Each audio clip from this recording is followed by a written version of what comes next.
Hi everyone, welcome back to my channel bet to health. आज हम लोग folates के बारे में जानेंगे। फोलेट्स विटामिन B9 को कहते हैं और इसका फार्मास्यूटिकल डिवीज़न के लोगों ने मतलब मेडिसिन इंडस्ट्री ने फोलिक एसिड नाम दे रखा है और ये दवाओं के पत्तों पर या सिरप पर सब फोलिक एसिड के नाम से आता है। फोलिक एसिड को ही मतलब फोलेट कहते हैं, ठीक है। तो सबसे पहले इसका बर्ड मीनिंग जानिए। फोलेट्स को कहते हैं हम लोग, फोलेट्स का बर्ड मीनिंग होता है ग्रीन लीफी, है ना, ग्रीन लीव्स, मतलब ग्रीन लीव्स में ये ज़्यादा पाया जाता है, इसलिए इसका नाम फोलेट्स रख दिया गया है। अब इसका फंक्शन जानते हैं। ये एक बहुत ही इम्पोर्टेंट विटामिन है, बी ग्रुप का एक वाटर सोल्यूबल विटामिन है। ये इतना इम्पोर्टेंट है कि इसका फंक्शन आप जान लीजिएगा तो ढेर सारे रोगों से बचिएगा और रोग आने से रोकिएगा भी शरीर में, ठीक है। और ये इंडिया में मोस्ट प्रिस्क्राइब्ड विटामिन्स में से एक है। ये डॉक्टर लोग इसे सराहना लिखते रखते हैं। प्रेगनेंसी में तो आप लोग देखे ही होंगे, और भी जगह इसका ज़रूरत बढ़ता है। इसका ज़रूरत जो है ना शरीर में बढ़ते रहता है, कभी कभार किसी किसी सिचुएशन में। वो देखे कि किस तरह से बढ़ता और कि कभी कभी नॉर्मल भी रहता है। फंक्शन जान जाइएगा तो इसका डिफिशियंसी से होने वाला रोग भी साथ साथ ही जानते जाइएगा और हम बताते भी जाएंगे। तो इसका एक भी फंक्शन जो है ये है synthesis of RNA and DNA। Chromosome में जो DNA और RNA रहता है, जो हमारा जेनेटिक मटेरियल तय करता है ना, कि ये कैसा होगा, लंबा होगा, चौड़ा होगा, ये तेज बुद्धि का होगा, मंद बुद्धि का होगा, इसका व्यवहार कैसा होगा, है ना, ये किस किस रोगों पर प्रीडिस्पोज्ड रहेगा, मतलब जेनेटिक फैक्टर, है ना, इसका चेहरा कैसा होगा, और भी बहुत सारी चीज़ें होती है जो जेनेटिकली माता पिता से जो बच्चों में आती है, वो क्रोमोसोम्स डिपेंड करता है। क्रोमोसोम्स में जो RNA या DNA रहता है या जीन, जो अल्टीमेटली जिसको हम लोग जीन कहते हैं, तो उसमें जो है RNA या DNA को ये सिंथेसिस करता है। देखिए कितना इंपॉर्टेंट विटामिन है ना, RNA या DNA के फॉर्मेशन में मदद करता है। तो जाहिर सा बात है कि अगर कमी हो जाएगा फोलेट्स का, और ख़ास करके प्रेगनेंसी के दौरान जब बच्चा जो है माँ के पेट में रहता है, तो उस टाइम कंजेनाइटल मालफॉर्मेशन हो सकता है ना, बच्चे का वजन घट सकता है या फिर नर्वस सिस्टम से कोई बीमारी लिए हुए पैदा हो सकता है ना। मतलब जो बचपन में ही बाय बर्थ जो माल फॉर्मेशन होता है, माल फॉर्मेशन करने का मतलब क्या, कि बच्चा का फॉर्मेशन सही से नहीं हो पाना। जैसे किसी किसी को देखते हैं सेरेब्रल पाल्सी हो जाता है ना, या किसी का बच्चा का पैर टेढ़ा है, किसी का मुंह टेढ़ा है, बहुत सारा चीज़ होता है। किसी का ग्रोथ बाय बर्थ वेट ही कम है, तो ये चीज़ें होती है, और भी चीज़ें होती है। और दूसरा सेलुलर डिवीज़न में मदद करता है। ये भी देखिए, सेलुलर डिवीज़न मतलब जहाँ भी शरीर में तेज़ी से ज़रूरत हुआ एक सेल से 2 सेल बनने का, उसमें ये मदद करता है। जैसे कि प्रेगनेंसी के दौरान जो देखिए बताए ही, ये जो है बच्चा 1 सेल से 2 सेल डेवलप करते धीरे धीरे बड़ा होता है। उसमें बच्चा के ग्रोइंग एज में जब बढ़ता हुआ रहता है बच्चा, तो बच्चा बढ़ता कैसे, 1 सेल से 2 सेल इस तरह से बढ़ता है, तो ठीक है। तो ये उस टाइम इसका रिक्वायरमेंट बढ़ जाता है बॉडी में फोलिक एसिड का, क्योंकि ये उसमें मदद करता है। फिर वुंड हीलिंग में घाव भराता है, तो देखते हैं एक मांसपेशियाँ जब 1 सेल से 2 सेल जब तक डिवाइड नहीं होगी, तो उसी तरह से जब कोई बीमार पड़ गया, सेल में डिस्ट्रक्शन हो गया, तो फिर से रीजनरेशन में नंबर ऑफ सेल नया बनेगा और 1 से 2 होगा। उसमें किसी भी तरह का शरीर में सेलुलर डिवीज़न हुआ, नया ग्रोथ की ज़रूरत पड़ा, तो इसका ज़रूरत बढ़ जाएगा शरीर में, बॉडी में, ठीक है। और कभी कभार तो बहुत ज़्यादा बढ़ जाता। ये हो गया formation of neural tube in foetus, मतलब कि जो बच्चा होता है पेट में, उसमें जो न्यूरल ट्यूब बनता है, जिससे कि हम लोगों का ब्रेन बनता है, स्पाइनल कॉर्ड बनता है, और ब्रेन से निकल करके क्रैनियल नर्व्स अब जाते हैं, या स्पाइनल कॉर्ड से जो सिंपैथेटिक नर्व, पैरासिम्पैथेटिक नर्व्स बनते हैं, शरीर में नसें जो बनती है वो न्यूरल ट्यूब से बनती है। तो वो जो है फोलिक एसिड के द्वारा ही बनाया जाता है। मतलब ये उसमें इतना ज़्यादा मदद करता है कि अगर ये घट जाएगा तो ये न्यूरल ट्यूब डिफेक्ट वाला जितना भी रोग है, है ना, दिमाग से संबंधित। बच्चा मंद बुद्धि भी हो सकता है, समझ गए।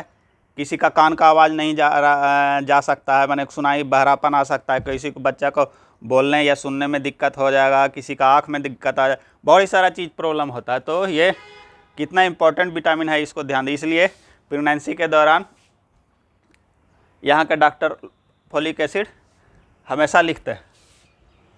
फिर एक अनदर फंक्शन है आरबीसी के फॉर्मेशन, मतलब लाल रक्त कण के जो होता है हमारे शरीर में, जो बोन मैरो में बनता है, वो हमेशा बनते रहता है।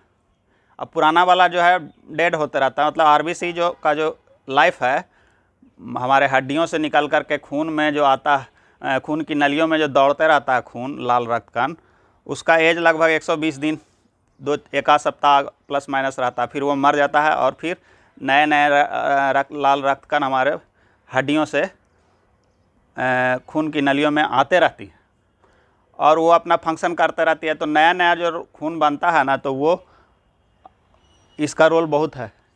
सेलुलर डिवीजन में ये मदद करता है ना, मैच्योर भी करता है। ये खून की रक्त कोशिकाओं को, लाल रक्त कोशिकाओं को ये काम करने के योग्य बनाता है, ठीक है, फोलेट्स।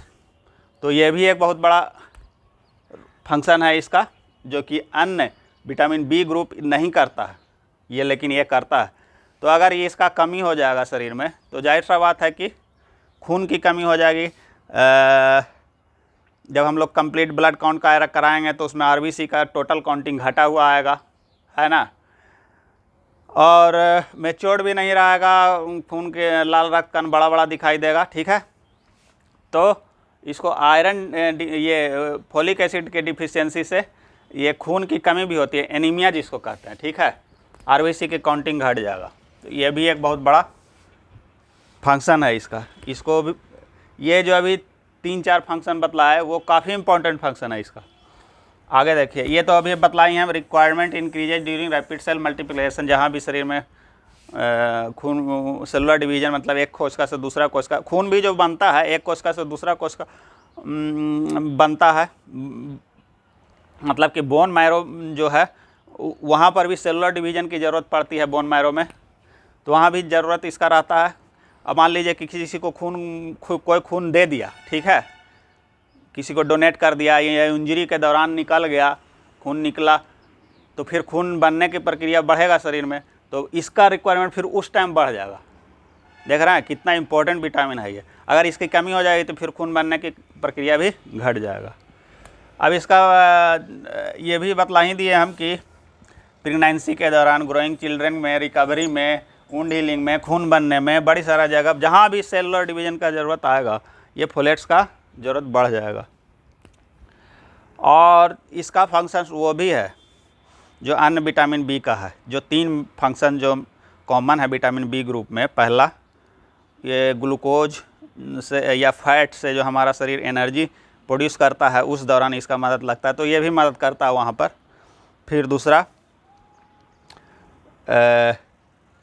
विटामिन बी ग्रुप का जितने भी विटामिन्स होते हैं वो हमारे नर्व सिस्टम को, पेरिफेरल नर्व सिस्टम को हेल्दी बनाए हुए रखने में मदद करते हैं, ठीक है।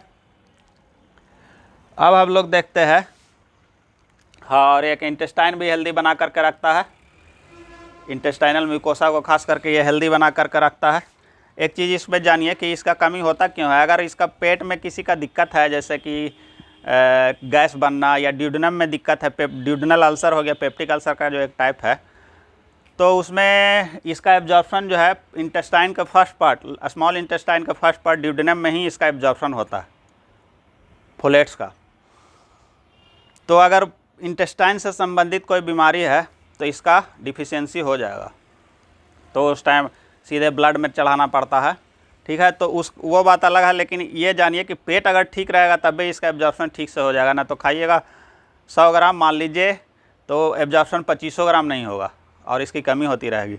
एक बीमारी का नाम है ट्रॉपिकल स्क्रू, जिसको कि एब्जॉर्प्शन जो है इंटेस्टाइन स्मॉल इंटेस्टाइन में एब्जॉर्प्शन घट जाता है, भिलाई डिस्ट्रॉय हो जाता है इंटेस्टाइन में। भिलाई कभी आगे बतलाएंगे, भिलाई से ही एब्जॉर्ब करता है, वो डिस्ट्रॉय हो जाता है और एब्जॉर्प्शन घट जाता है, तो उसमें इसका भारी कमी हो जाता है। ऐसे भी अगर किसी को एसिडिटी वगैरह रहेगा ना तो हल्का सा ये कम रहेगा, गैस बनना और पेट गुड़गुड़ गुड़गुड़ करना, ये सब दिक्कत जो होता है ना तो उसमें इसका घट जाता। और ये चूँकि वाटर सोल्यूबल विटामिन है, ये बॉडी में स्टोर रहता नहीं है तो इसका कमी नज़र आएगा, इसलिए हम लोग डेली खाना पड़ जाता है इसको। इतना इम्पोर्टेंट विटामिन है कि बहुत सारा दिक्कत कर देगा शरीर में, तो इसके गोलियां अक्सर हाँ डॉक्टर लोग लिखते रहते हैं। अब इसकी कमी को पता लगाने का एक टेस्ट होता है सीरम फोलिक एसिड या सीरम फोलेट्स। सीरम फोलेट्स एक टेस्ट होता है जिसमें कि हम लोग इसका कमी को देख लेते हैं, और इसका कमी अलग अलग स्टेजों पर, जैसे प्रेग्नेंट लेडी में, ग्रोइंग चिल्ड्रन में। अच्छा देखिए, जो कुछ लोग मसल डेवलप जो बॉडी करना चाहते हैं तो मसल्स के भी प्रोलिफिकेशन होगा, मतलब 1 से 2 सेल बढ़ेगा तो भी ज़रूरी है।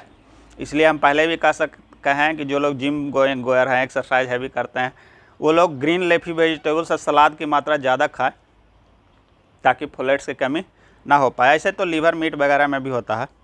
ठीक है, एक और इम्पॉर्टेंट चीज़ें जानते हैं हम लोग फोलेट्स के बारे में। ओवर कुकिंग से ये डिस्ट्रॉय हो जाता है, कुकिंग से डिस्ट्रॉय नहीं होगा। जैसे मान लीजिए सब्जी ग्रीन लीफी वेजिटेबल्स में तो देखते हैं यहाँ लोग कुकर में धर के सिझा देते हैं, या फिर इतना ज़्यादा देर तक उसको पकाते हैं कि जो ओरिजिनल सब्जी है वो पता ही नहीं चलता है कि कौन सा सब्जी था उसका देखने से। तो अगर क्रंची कुकिंग किया जाए ना, जिसमें कि पार्शियल कुकिंग जिसको कहते हैं, है ना, उसमें ये डिस्ट्रॉय नहीं होता। और ये काफ़ी इम्पोर्टेंट विटामिन है, तो ना डिस्ट्रॉय हो तो ही अच्छा है, ओवर कुकिंग से ये डिस्ट्रॉय हो जाएगा। और कहाँ कमी हो जाती है मिल्क में, इसका सोर्सेज को तो विशेष बताने की ज़रूरत नहीं है, क्योंकि ये सारे cereals, legumes, green leafy vegetables ये सब में पाए ही जाते हैं। इसके अलावा नॉनवेज प्रोडक्ट में, मीट में, लीवर में पाए जाते हैं, डेयरी में पाए जाते हैं। अब दूध में जो हम बतलाते हैं कि मिल्क यहाँ का एक कॉमन फूड है जो लगभग इवरी घरों में आता है। तो स्टरलाइजेशन की जो प्रोसेस होती है ना, जैसे कि स्टरलाइजेशन दूध का वो प्रोसेस है जिसमें दूध के बैक्टीरिया, दूध में जो गलत बैक्टीरिया होता है उसको मारने के लिए स्टरलाइजेशन किया जाता है। तो उसको लगभग 70-75 डिग्री तक पहले गर्म किया जाता है, फिर उसको सडन कूल किया जाता है बिलो 20 डिग्री, ठीक ना, 15 डिग्री के आसपास एकदम सडन ठंडा कर दिया जाता है। तो उससे क्या होता है कि सडन चेंज के कारण उसमें सारे बैक्टीरिया मर जाते हैं, लेकिन साथ ही साथ उसमें फोलिक एसिड का भी कमी हो जाता है। तो जो पास्चुराइजेशन की प्रक्रिया होती है दूध में, उससे भी फोलेट्स की कमी हो जाती है। ठीक है, यह थी जानकारी फोलेट्स की कमी कब कब हो जाती है। और एक चीज़ जानिए यहाँ पर कि अगर विटामिन B9 के कमी रहेगी तो फिर इम्पोटेंसी या इनफर्टिलिटी भी आएगी लोगों में। मेल में भी आ सकती है, फीमेल में भी आ सकती है। क्यों आ सकती है? बतलाया कि ये सेलुलर डिवीज़न में मदद करता है। तो हो सकता है कि ओवा ही ना बन पाए, हो सकता है, नहीं होता ही है, ओवा ही नहीं बन पाए, या मेल में जो है स्पर्म का सेलुलर डिवीज़न ना हो करके जितना स्पर्म काउंट रहना चाहिए सीमेन में उतना ना रहे, तो शुरुआत में ये इम्पोटेंसी पैदा करता है, मतलब नपुंसकता, और डिले और सीवियर डिफिशियंसी में ये इनफर्टिलिटी भी पैदा कर सकता है। तो देख लिए आप कि ये फोलेट्स जो है कितना इम्पोर्टेंट विटामिन है, बी का विटामिन है फोलेट्स। इसके बारे में आप जानिए अच्छा से, सोर्सेज के बारे में बतलाएं। ये लगभग सारे चीज़ों में पाया जाता है, ग्रीन लीफी वेजिटेबल्स और वेजिटेरियन प्रोडक्ट्स में भी होता है, लेकिन कभी कभार ज़रूरत बढ़ जाता है, जैसे कि ग्रोइंग चिल्ड्रन रिकवरी, माने कोई बीमारी से ठीक हो रहा है तो वुंड हीलिंग में, ठीक है, प्रेगनेंसी के दौरान, लैक्टेशन के दौरान सॉरी, जब माताएं दूध पिला रही होती हैं अपने बच्चों को, तो उस टाइम भी बहुत ज़रूरत बढ़ जाता है। ठीक है, जो लोग जिम गोअर हैं या फिर बहुत हैवी एक्सरसाइज करते हैं तो उसमें भी इसका ये जो है रिक्वायरमेंट्स बढ़ जाता है। तो इस सब चीज़ों को जान लीजिए और फिर उसी के अनुसार अपना फोलेट्स के डिफिशियंसी को हम लोग नेचुरल सोर्सेज से ही पूरा करना चाहिए, है ना। अगर नहीं तो फिर आप कभी कभार गोलियों का सप्लीमेंट भी ले सकते हैं। ठीक है, बाज़ार में फोलिट वगैरह कई एक नाम से आती हैं, या डॉक्टर से मिल करके आप इसका गोलियां जब लिखें डॉक्टर तो फिर निश्चित ही लेना चाहिए। कोई दिक्कत भी हानि, अगर ओवर भी हो गया, इसका भी टाइम, इसका ओवर जल्दी होता ही नहीं है। अगर ओवर भी हो गया तो कुछ कोई दिक्कत नहीं, पेशाब के थ्रू निकल जाएगा, इसलिए लेने में कोई दिक्कत है नहीं। ठीक है, तो अब ये थी जानकारी फुलेट्स के बारे में। अगर आपको और भी कुछ इसके बारे में जानना हो तो कमेंट कीजिएगा, हम इसको बताएंगे अगर कुछ छूट गया होगा तो, या आप जानना चाहते हैं कुछ तो। और अगर मेरे वीडियो से आपको कुछ नॉलेज मिला तो आप इसे ज़रूर से ज़रूर सब्सक्राइब कीजिए, अपने दोस्तों और जान पहचान के लोगों को शेयर कीजिए ताकि उन्हें भी इसकी जानकारी हो और वो भी अपना हेल्दी लाइफ स्टाइल मेंटेन किए हुए रहे। मिलेंगे हम लोग नेक्स्ट वीडियो में। जय हिंद।